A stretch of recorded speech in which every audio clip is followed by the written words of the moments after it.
प्रतीक का।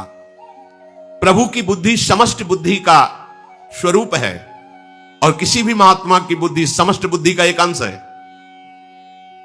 वो कितना जान सकता है, उसकी बुद्धि कितना जान सकती है, जितना प्रभु जला दिए। लेकिन प्रभु कितने बोले ना इति नेति, इसलिए वेद भी नेति नेति कह के वर्णन करते हैं। पर मैं सदा ही पूर्ण हूं, इसलिए मेरा ज्ञान पूर्ण है।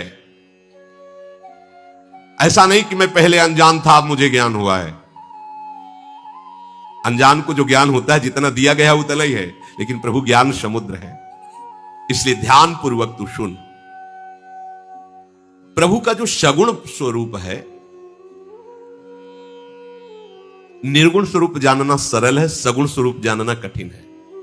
निर्गुण रूप सुलभ हति, सगुण जान नहीं कोई, सुगम अगम नाना चरित सुनि मुनि मन भ्रम होय।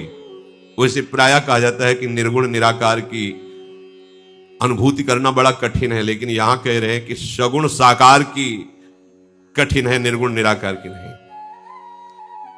प्रभु का जो रूप है, ऐश्वर्य है, प्रेम है, महिमा है, वो निर्गुण में आसक्त जनों को भी आसक्त कर लिया, ऐसा देखा गया।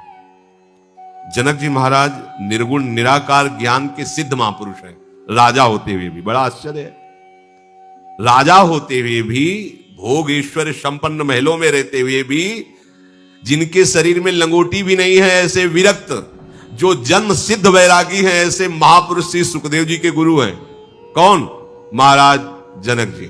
राजा पदवी पे हैं, रानियां हैं, भोग ऐश्वर्य संपन्न हैं, और इनके चेला कौन है? श्री सुखदेव जी महाराज। निर्गुण निराकार की अनुभूति से तृप्त महापुरुष हैं जनक जी। जब राम जी को देखते हैं तो उनका ब्रह्माकार मन आसक्त हो जाता है राम जी में। निर्गुण निराकार में वही सिद्धि प्राप्त करता है जो शब्द स्पर्श रूप रस गंध का विजेता होता है। कोई भी त्रिभुवन का शब्द या रूप या रस या गंध आकर्षित नहीं कर सकता।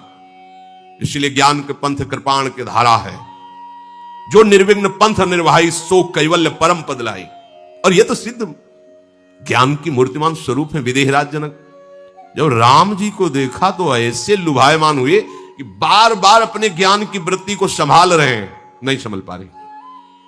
तब विश्वामित्र महामुनि ज्ञानी अपनी बात को, अपनी स्थिति को विश्वामित्र जी से नेत्रों ही नेत्रों में पूछा। मानो वो कह रहे हो कि सहज विराग रूप मन मोरा, मेरा मन तो सहज बैरागी, पर इनके रूप को देखकर जैसे चकोर चंद्रमा में आसक्त हो जाता है, ऐसी स्थिति हो रही। इन्हीं विलोकते अति अनुरागा, बरबस ब्रह्म सुखई मन त्यागा। निराकार ब्रह्माकार वृत्ति में आनंद